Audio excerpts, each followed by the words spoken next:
And pollution major problems for the oceans, a group of artists has joined forces to show the relationship between humans and the sea. Anthony Schultz has the story.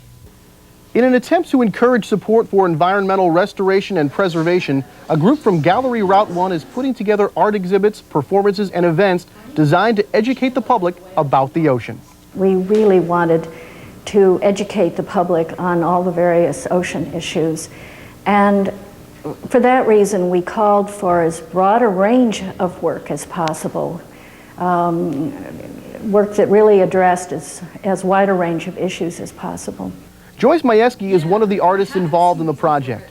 For her, it's not art for art's sake. She's trying to get people to see the big picture. You know, I hope with the artwork that I can just put a different slant on people's perceptions of their impact in the world. And, you know, just your day-to-day activity has a big effect. If you think about it in a different way, you know, I think artists have responsibilities to make people think outside of their normal context. Part of thinking outside of the normal context is the understanding of the interconnectedness of people, animals, and the environment. Miss Majewski, with her artwork, is pointing out that very fact. There's an interplay there of the natural world and our impact on it.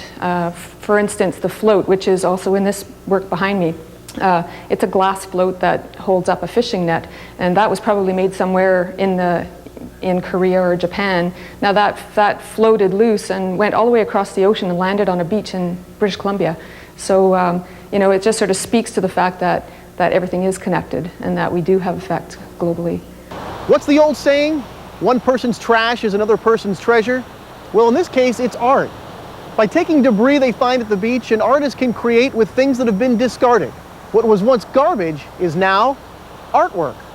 And we wanted with this piece to show the plastic effluvia that inhabits our lives, that by the quantity and the density and the pervasiveness that we could show in this living room setting how we just live embedded with plastic in our daily lives. The California Coastal Commission says that there's about 46,000 pieces of plastic in every square mile of ocean in all of the oceans over this planet. So we couldn't possibly collect it all, but we say that we're curating the beach and we have fun in the finding, and we hope by our work to show people that they too can go out, bring a little bag, collect a little plastic, and they too can make incredible art, and along the way we all get a clean beach.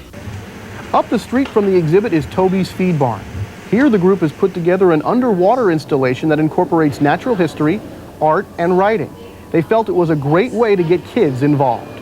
We developed this whole idea about how we would work with the children in the first grades, the first through fifth grades. We worked with, on the writing part, similes, developing metaphors. The ocean is as wavy as horse's mane. The ocean is wavy like a cat's tail.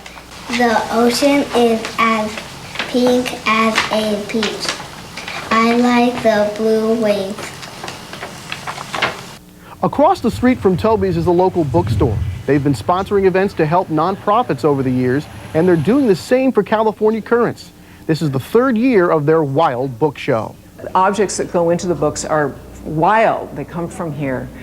And half the money that's raised comes to the Artists in the Schools program, and the other half goes back to the artist. And a number of the artists contribute their money to the Artists in the Schools program. It's very, very sweet.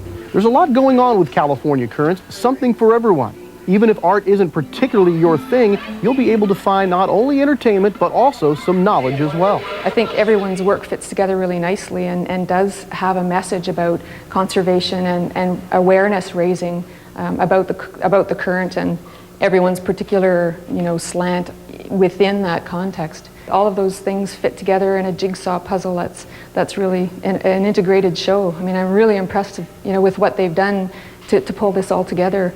Art, natural science, clean beaches and oceans, a general appreciation for the environment. What's not to like about California Currents?